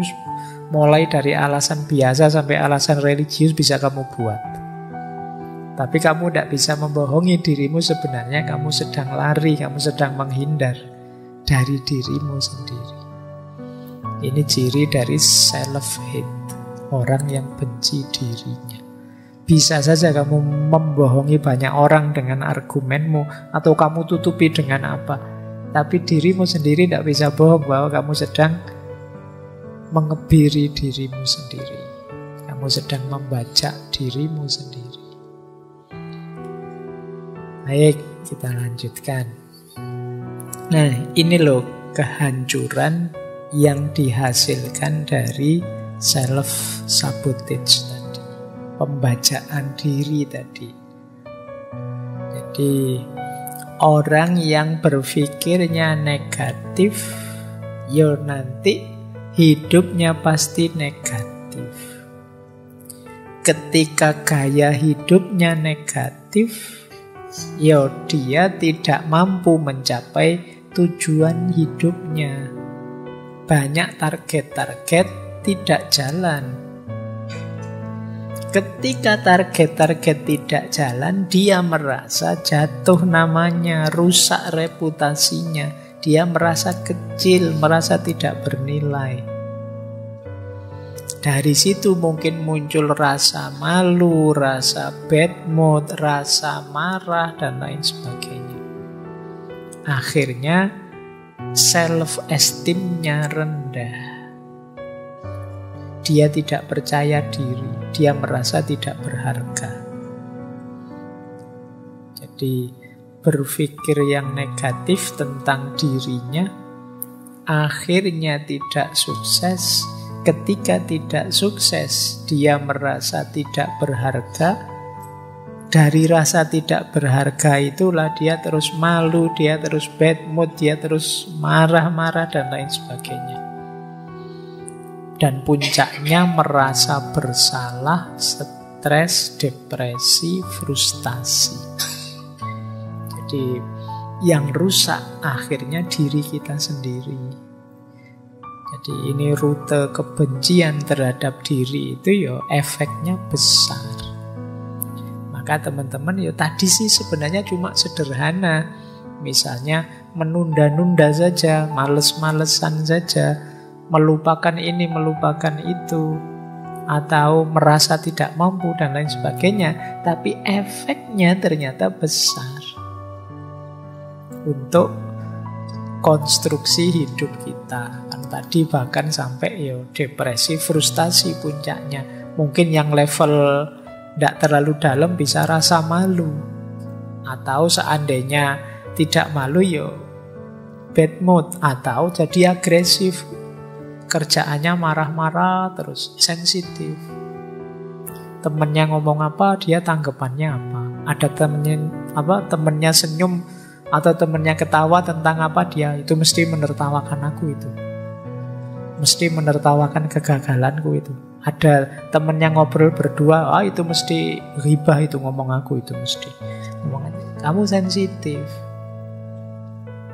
Jadi dosennya ngajar di depan kelas, ini dosen kok lihat aku terus, mungkin nganggap aku bodoh apa gimana sih? Kamu jadi sensi. Jadi maka yuk kita hati-hati ya, jangan sampai kita membajak diri kita sendiri. Nah, cara menaklukkannya kemudian bagaimana? Kalau ini agak panjang prosesnya. Jadi ayo pelan-pelan ya kita taklukkan pembajaan tadi. Ini proses penyelamatan diri ini. Yang pertama apa? Kenali perilaku-perilaku kita yang sering muncul saat self-sabotage tadi. Saat terjadi pembajaan diri karena kebencian kita pada diri kita. Seperti tadi loh, kita kenali, oh saya itu biasanya males-malesan Pak. Atau saya itu biasanya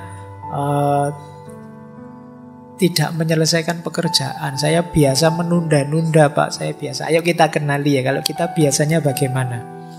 Perilaku kita yang seperti apa yang membajak diri kita. Kalau sudah ketemu, ayo dikenali emosi yang seperti apa sih yang membawa kita pada perilaku tadi. Oh saya males-malesan itu biasanya kalau jenuh Pak. Saya males-malesan itu biasanya kalau lapar Pak. Saya males-malesan, ayo dikenali ya. Jadi emosi yang mana yang membawa pada perilaku yang negatif tadi. Kalau sudah kenal emosinya, saya kalau sedang marah Pak, kalau sedang bosan Pak, kalau sedang bad mood dan lain sebagainya.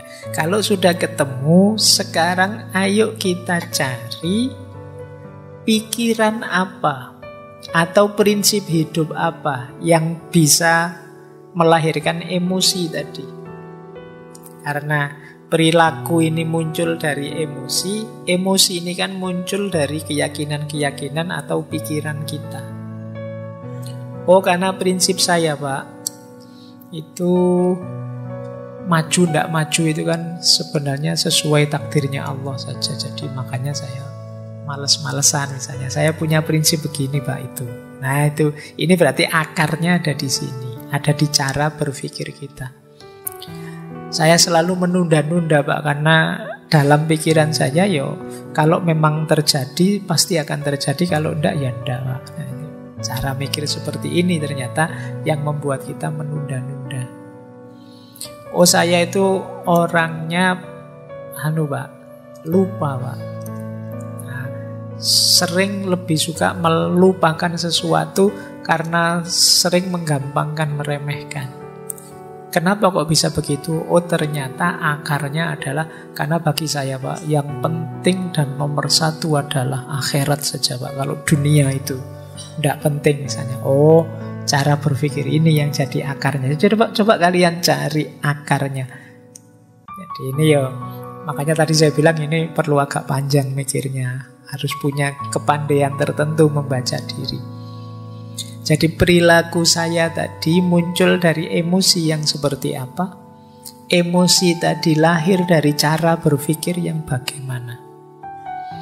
Kalau sudah ketahuan semua, saatnya mengubah cara berpikir sehingga emosinya terkendali dan perilakunya sesuai yang diinginkan. Ini baru kita ubah yang menjadi yang positif. Dan yang terakhir, ayo dikembangkan perilaku-perilaku lain yang juga mendukung.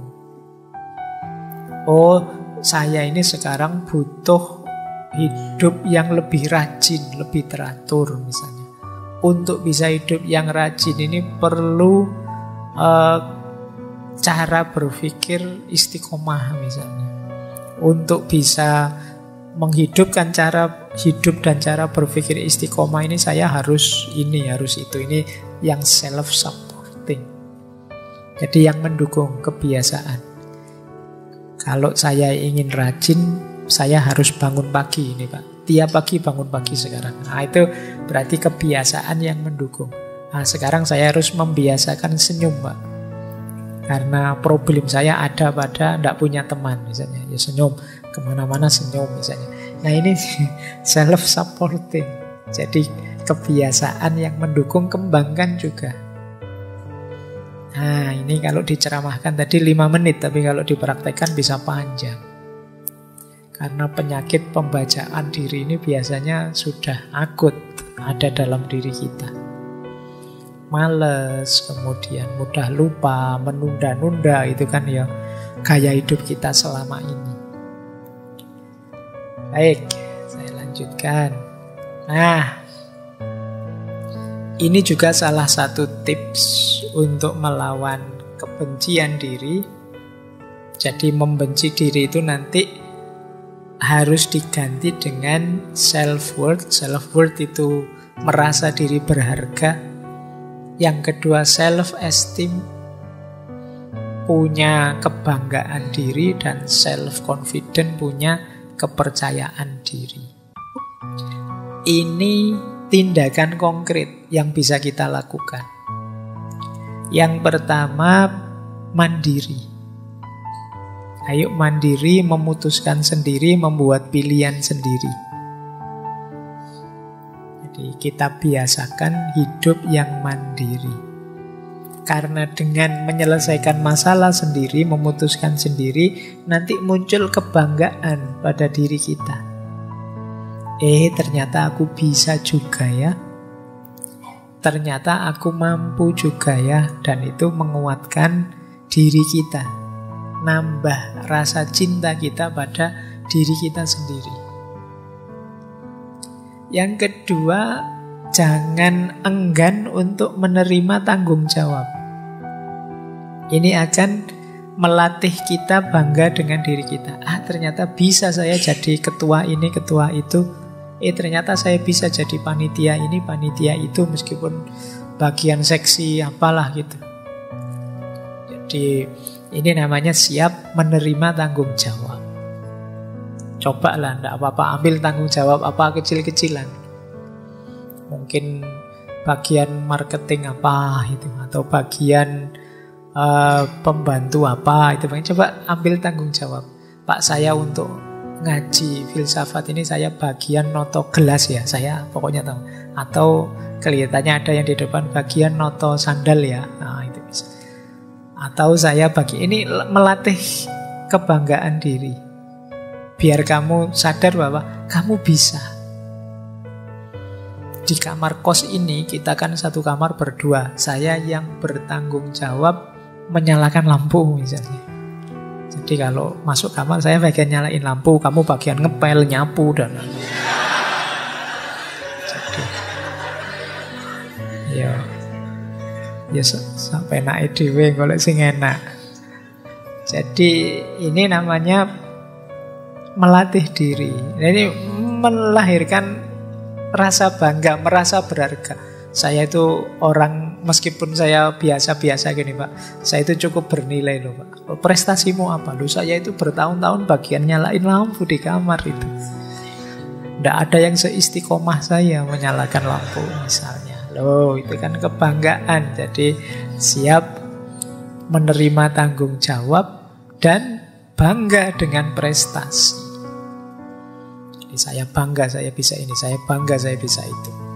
Kemudian suka dengan tantangan baru. Nambah tantangan, kita bisa menaklukkan, kita tambah bangga dengan diri kita. Kemudian bisa tertawa, bisa nangis, mau teriak kalau memang jengkel, dan kalau memang ingin sayang, ya bilang sayang. Kalau memang itu spontan saja, tidak usah terlalu. Ini melatih kepekaan diri. Orang itu yang benci dirinya, orang minder itu mau tertawa saja mikir, saya mau ketawa ini lucu banget ini, tapi jangan-jangan temanku tersinggung, atau jangan-jangan tidak situ ketawa. Mau nangis juga begitu. Wah nanti tidak dianggap jantan saya nangis, tidak jadi nangis. Tidak. Ekspresikan saja. Kalau terharu ya nangis. Nonton sepak bola sambil nangis-nangis. Atau kalau tidak apa-apa, mungkin jagomu kalah, atau pas apalah gitu main, tidak apa-apa. Tunjukkan ekspresi dirimu. Kalau kegulan ya sedih, kalau menang ya senang, biasa saja, dinikmati saja. Tidak usah terlalu banyak mikir, spontan saja. Nah itu membahagiakanmu. Jadi jiwamu longgar. Mau teriak-teriak saja, meskipun jangan tengah malam. Sepi-sepi, kamu nanti dicari tetanggamu. Ini ketawa-ketawa saja. Ya meskipun jangan lama-lama, jangan sendirian, jangan tengah malam, jangan nanti kamu diangkut ke RSJ sama tetanggamu.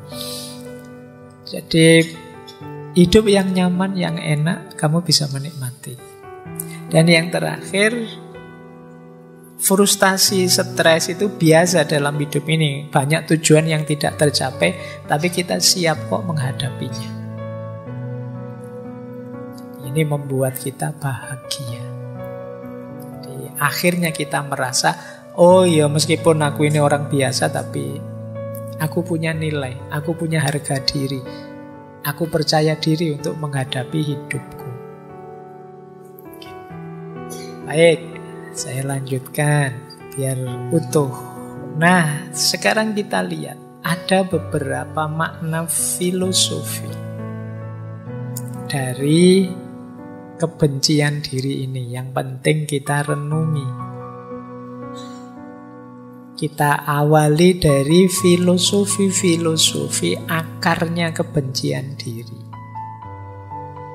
Ada satu quote yang bunyinya begini: jika mencari kesempurnaan adalah cara untuk membuktikan nilai kita, pada akhirnya pencarian itu hanya akan membuktikan ketidaksempurnaan kita.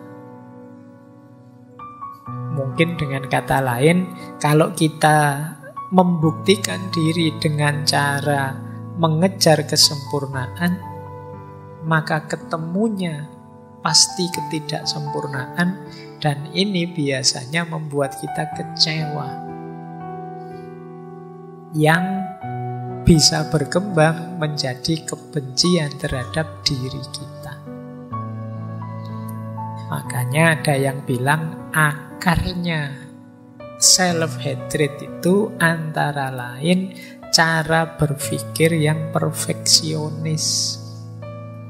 Kamu ingin perfect terus, sementara hidup ini tidak perfect, termasuk diri kita juga tidak perfect. Akhirnya kita banyak kecewa, banyak mengeluh tentang diri kita. Kita tidak sadar, tidak ada manusia yang sempurna. Jadi ini akar yang paling awal. Biasanya kita kecewa dengan diri kita. Kenapa bisa kecewa? Cara berpikirnya perfeksionis. Sementara manusia yang perfect sama sekali itu tidak ada. Kalau kita perfeksionis, ya hidup kita akhirnya dari stres ke stres. Biasanya fokus kita hanya pada hal yang tidak beres di antara semua yang beres. 99% beres, tapi 1% tidak beres, ya satu ini yang jadi perhatian kita. Akar yang pertama itu. Akar yang kedua, kenapa orang bisa membenci dirinya sendiri? Ini saya ambil quote juga, yang bunyinya begini. Pesan-pesan yang diterima anak-anak kita dari gurunya, pelatihnya, dan meskipun dengan niat terbaik dari kita, dapat mendorong mereka ke arah kesombongan atau keputusasaan, ke arah pembenaran diri atau kebencian diri. Nah, ini yang kedua, ini akarnya bisa dari lingkungan. Mungkin teori-teori, konsep-konsep, nasihat-nasihat yang masuk ke kepala kita dari lingkungan sekeliling kita,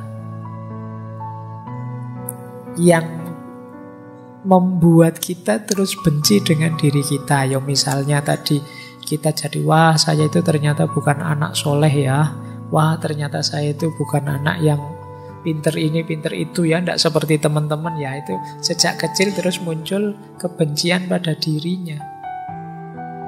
Sampai di level dia putus asa dengan dirinya. Akhirnya terus banyak anak-anak yang nakal, banyak anak-anak yang untuk menarik perhatian yang lain dia melakukan hal-hal yang tidak kita inginkan.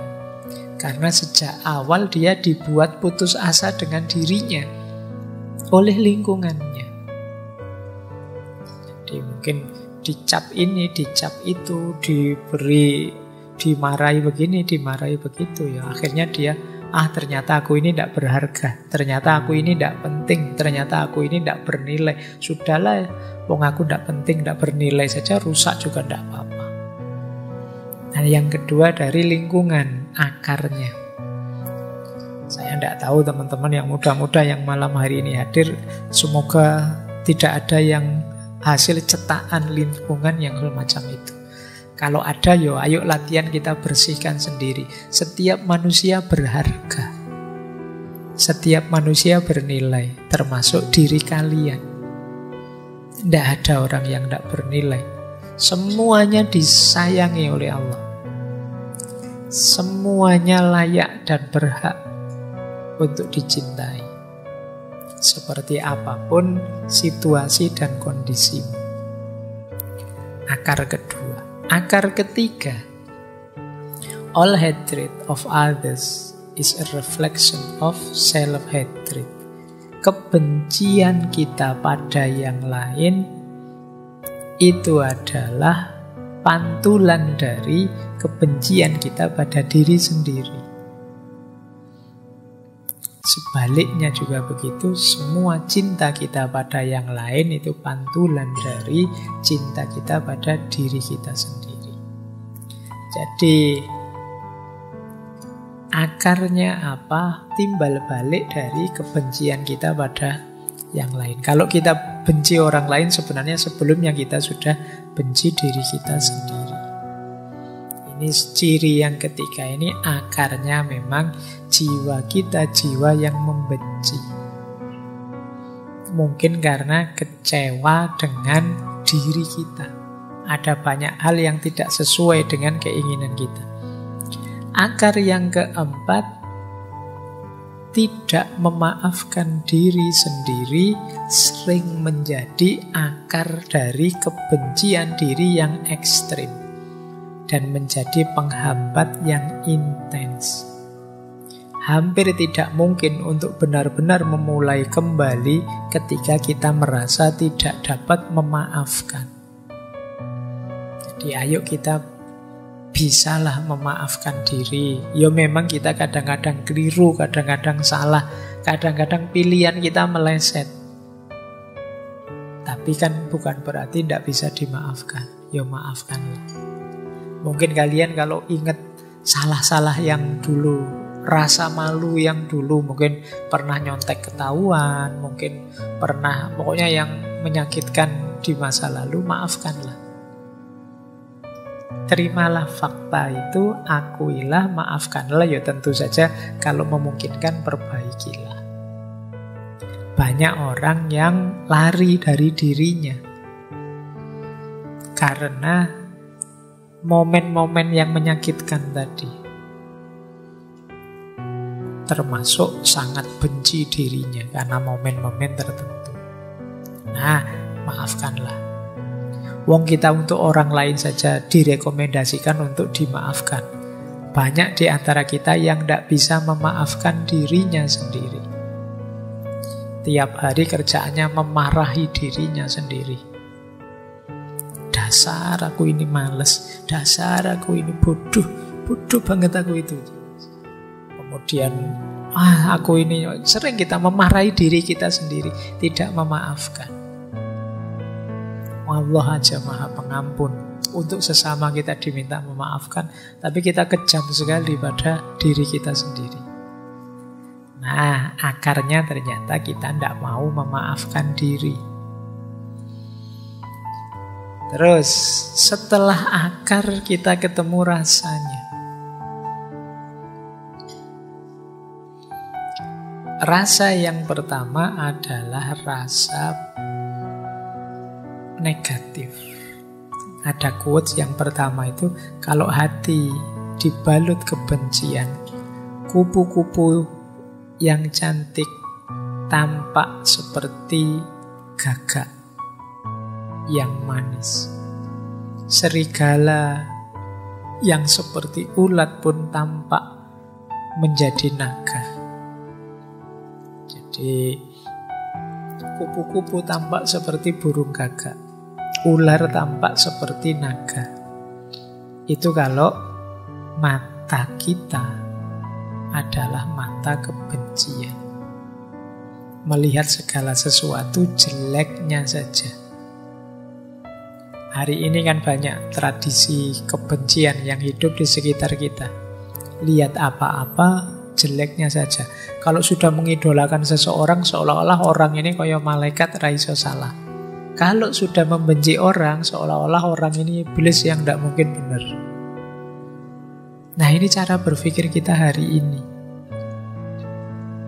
Dan kalau kita berpikir seperti ini, apalagi terhadap diri kita, iblisnya tadi berubah jadi diri kita. Ndak ono bener iblis. Apalah saya itu, Pak? Ndak ada gunanya saya itu, Pak. Untuk apa sih, Pak, saya hidup ini itu? Rasanya seperti ini. Kalau kita benci pada diri kita.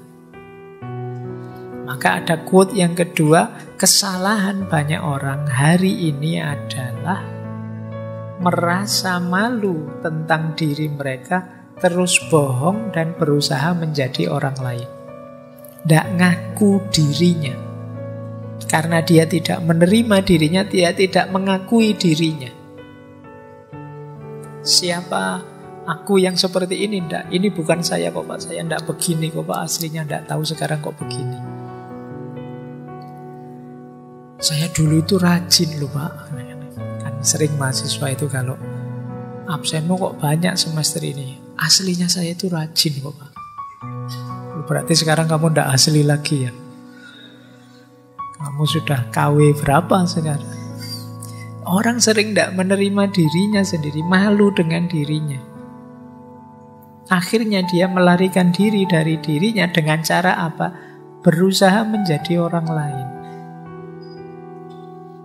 Nah, saya itu malu, Pak. Saya itu wajah saya agak keras gini, tapi saya sukanya kok musik-musik yang misalnya tradisional, musik itu loh, Pak. Terus dia merasa malu karena circle-nya musiknya beda.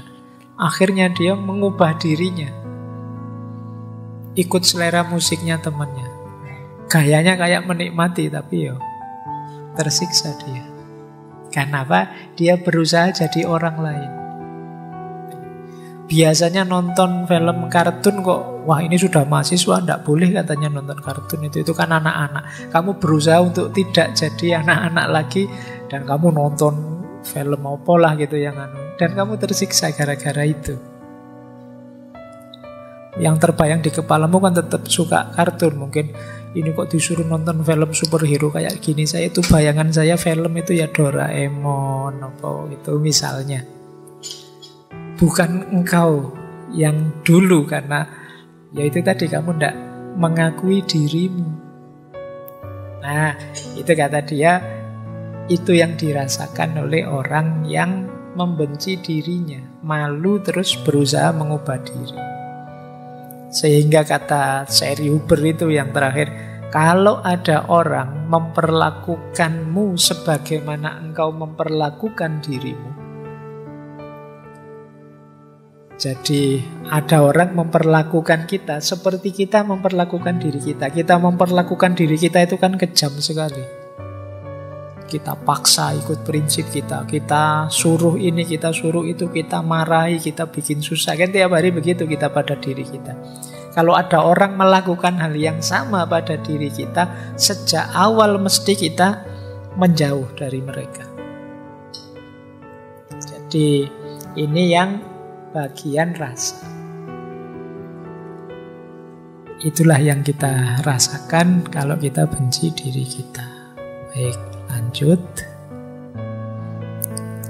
Nah, ada 2 quotes untuk gimana terus jalan keluarnya.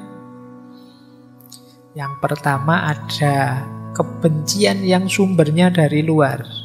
Kita benci diri kita karena pandangan orang lain, komentar orang lain, tuduhan orang lain, dan lain sebagainya. Maka yang pertama quote tadi bilang, caramu memikirkan diri sendiri menentukan duniamu. Engkau tidak terluka oleh cara berpikir orang lain tentangmu. Apa yang dipikirkan orang-orang itu adalah cermin bagaimana engkau memperlakukan dirimu sendiri. Jadi hidup kita itu ditentukan pikiran kita, bukan pikiran orang lain. Orang lain berpikir apapun tentang diri kita tidak ngefek. Yang ngefek itu pikiran kita tentang diri kita. Dan yang dilakukan orang lain itu cermin kita memperlakukan diri kita. Kalau kita tiap hari memperlakukan diri kita seperti orang, dalam tanda petik, orang bodoh, misalnya, ya teman kita akan memperlakukan kita seperti itu. Kalau kita tiap hari pakai baju sobek-sobek kan, terus orang kalau mau ngasih kita baju kan, oh dia sukanya baju sobek-sobek, kita dibeliin baju sobek-sobek. Kita tadi teriak, dasar aku itu bodoh, aku itu memang tidak pinter aku. Teman kita kan juga begitu, dasar kamu bodoh. Dia melanjutkan kita saja. Apa yang kita lakukan pada diri kita, ya itu yang mereka lakukan pada diri kita, ya mereka niru kita. Kalau gaya kita gaya tiap hari kita menyusahkan diri kita, misalnya tiap hari kita ke kampus jalan kaki, lari dan lain sebagainya, ya teman kita memperlakukan kita sebagai seorang pelari, seorang pejalan kaki. Kalau kita jadi orang yang lucu, banyak ketawa, ya teman kita memperlakukan kita sebagai orang yang lucu. Jadi treatment kita pada diri kita, ya imbasnya treatment orang lain pada diri kita. Jadi yang awal ya kita, bukan orang lain. Jadi jangan disalahkan orang lain. Kita sendiri yang merancangnya begitu. Terus, nah makanya terakhir Mabel Iku itu menasehati kita, yuk kalau bisa yuk berteman dengan diri kita sendiri. Sejak tadi kan kita benci terus dengan diri kita. Masa enggak bisa sih berteman dengan diri kita? Nanti pulang dari sini boleh nyari kaca di kamar itu terus, wah kamu temanku ya, kamu baik-baik ya, ngono. Tapi sendirian saja, jangan ada orang. Nanti kalau ada orang kamu dianggap iki waras apa ndak anak ini. Coba kamu ajak ngobrol temenmu tadi, dirimu sendiri. Maunya apa sih, senengnya gimana sih, asiknya gimana sih, biar akrab.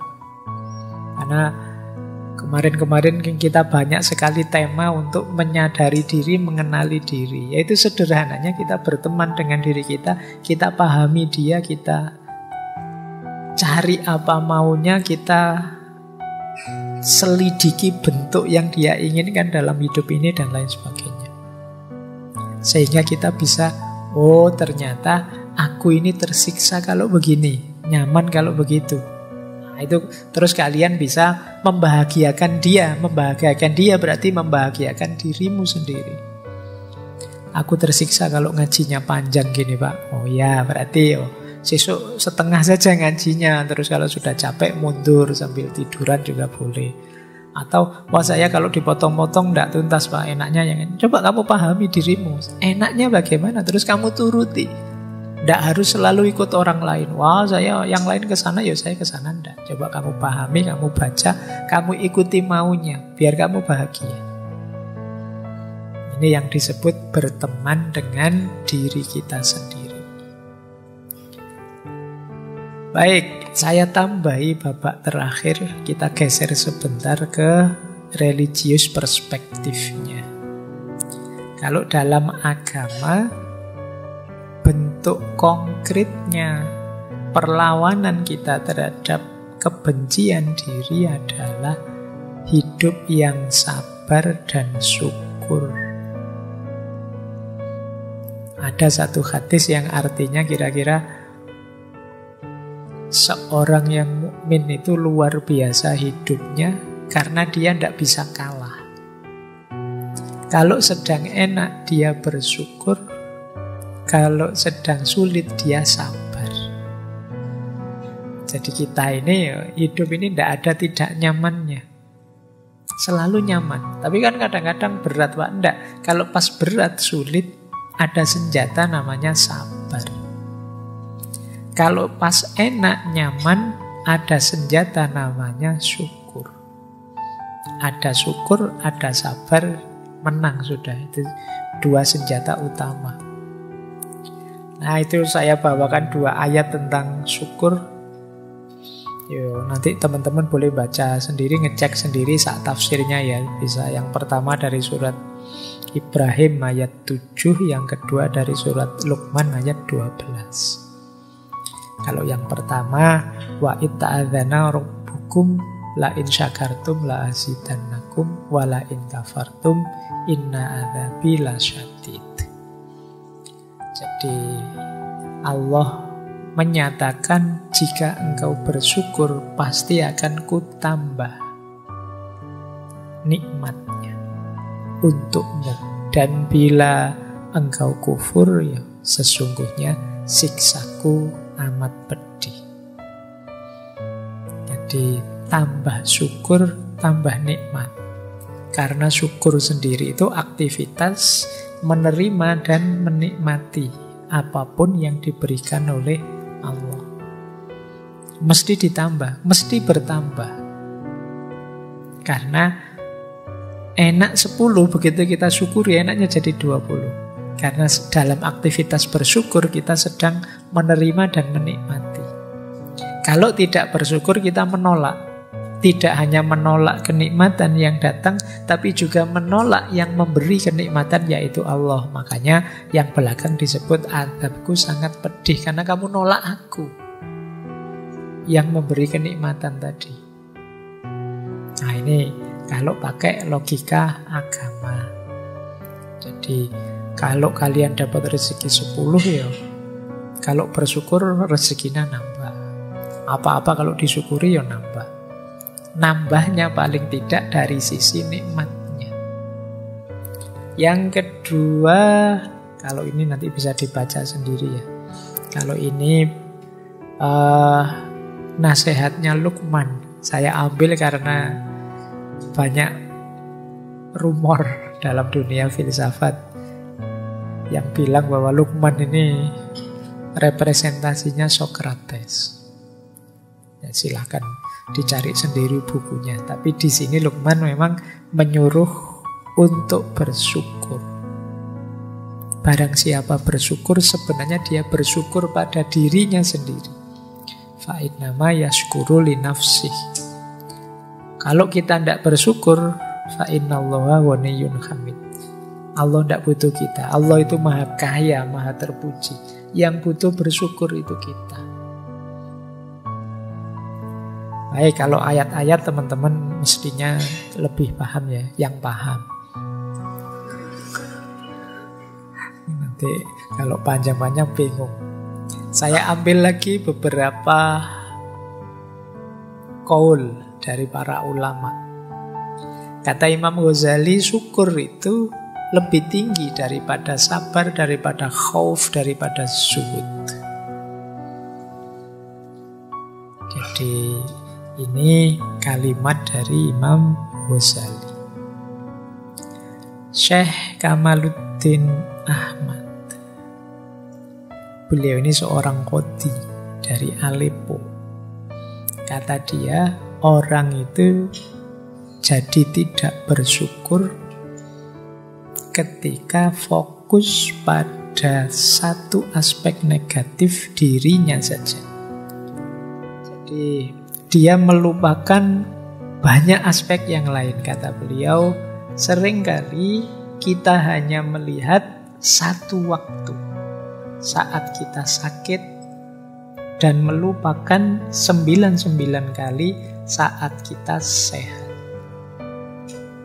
Kapan saja kita kehilangan rasa syukur, maka kita akan kehilangan sifat iman kita.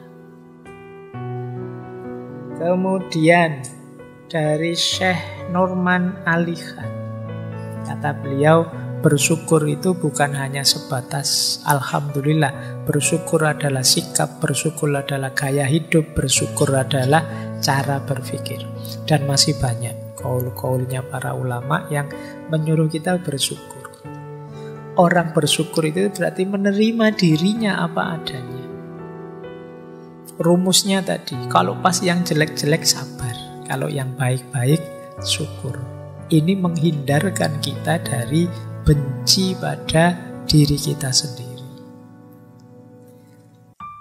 Terakhir,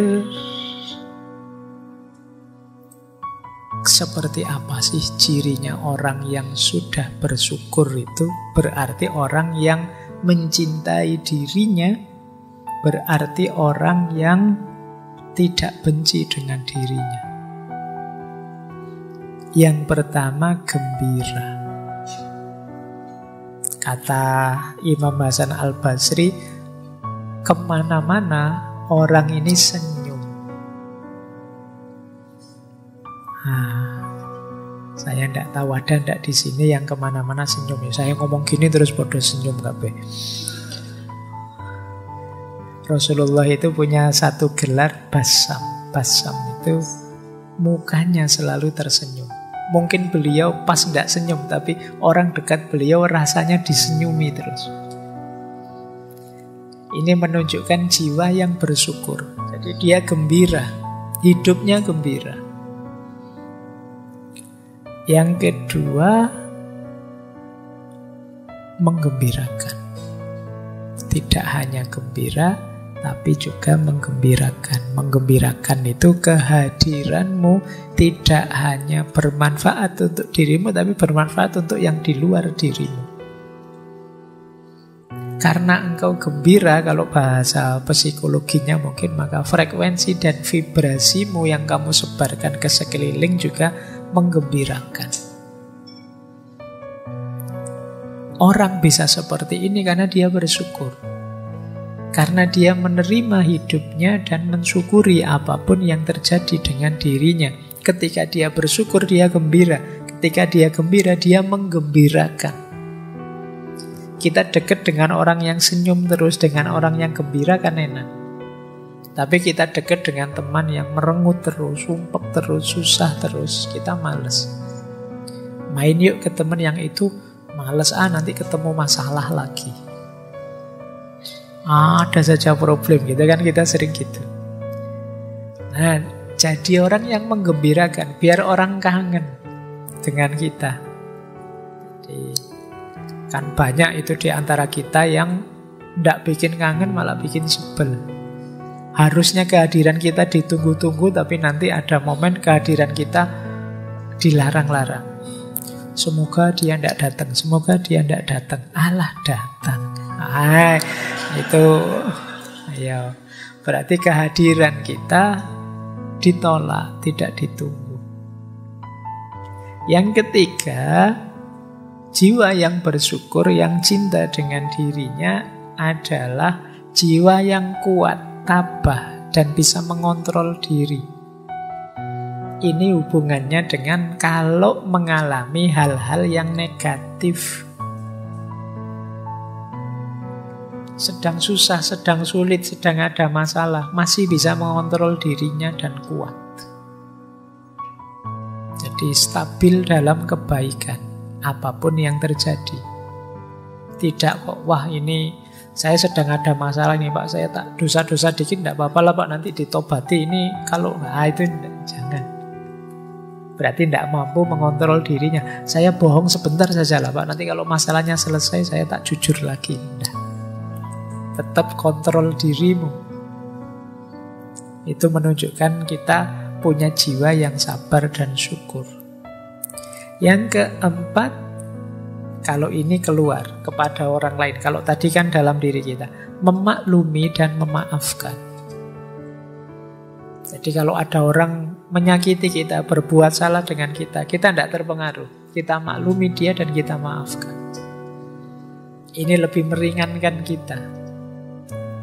Dan yang terakhir tentu saja ikhlas. Ikhlas ini ya jiwa yang tidak terikat apapun, yang tidak berpamrih apapun. Satu-satunya pamrih dan ikatan itu hanya Allah saja. Inilah mindset religius yang penting kita kembangkan menghadapi self-hate tadi. Biar kita tidak benci diri kita. Tadi ada banyak proses, manifestasinya ini. Ayo dicek, kita itu hidupnya sudah gembira apa belum? Menggembirakan orang apa belum? Mampu menguasai diri, mengontrol diri apa tidak? Mudah memaafkan apa tidak? Jiwa kita ikhlas apa tidak? Ini parameter-parameter untuk menegaskan sejauh mana kita mencintai diri kita dan tidak membenci diri kita. Baik, masih ada. Tak pikir selesai. Ini positive self-talk. Kan tadi ada kalimat-kalimat buruk yang saya sampaikan di depan. Aku tidak mampu, aku ini rusak, apapun yang terjadi mesti salahku dan lain sebagainya. Ayo mengafirmasi diri ya dengan kalimat-kalimat ini. Ini kemarin kelihatannya waktu self love juga saya sampaikan. Sering-sering bilang pada diri kita bahwa kehadiranku di muka bumi ini istimewa dan tidak sia-sia. Jangan menganggap aku tidak berarti, aku tidak bernilai. Semua ciptaannya Allah itu bermakna, bernilai. Makanya ada ayat yang menyatakan afahasibtum annama khalaqnakum abasan. Apa engkau anggap kami menciptakan kalian itu main-main saja? Tidak, semua makhluk bernilai, apalagi manusia seperti kita. Maka sering-sering bilang aku ini berharga, tidak sia-sia diciptakan oleh Allah. Kemudian tegaskan juga dalam diri kita, pikiran kita, pandangan kita, prinsip hidup kita, semua yang baik dalam diri kita itu hakikatnya anugerah dari Allah yang berharga. Sekecil apapun. Pak, ilmu saya itu hanya sedikit kecil, yaitu juga anugerahnya Allah loh, cahaya dari Allah, sekecil apapun.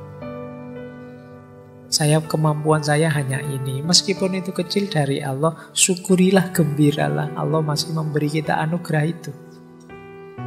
Nah, ini untuk biar kita tidak keluar dari jalur syukur tadi. Yang ketiga, aku fokus pada apa yang bisa aku kontrol. Selebihnya pasrah saja pada Allah. Kuatku yo hanya sholat yang wajib-wajib ini saja sementara. Sisanya pasrah pada Allah. Mohon ampun ya Allah, saya masih belum bisa sholat malam secara istiqomah. Yang istiqomah baru sholat wajib saja. Ini fokus pada yang bisa aku kontrol. Karena kalau sholat malam kan setelah tidur. Kalau sudah tidur saya sulit bangun ya Allah. Nah, kalau sulit bangun di luar kontrol kita. Jadi pokoknya dalam hal yang saya mampu, saya jalankan semaksimal mungkin. Itu saja. Sisanya pasrah sudah pada Allah. Yang di luar kuasaku. Dan yang terakhir, nyatakan bahwa terima kasih ya Allah, semakin aku paham diriku, semakin aku kenal padamu. Betapa Engkau maha besar.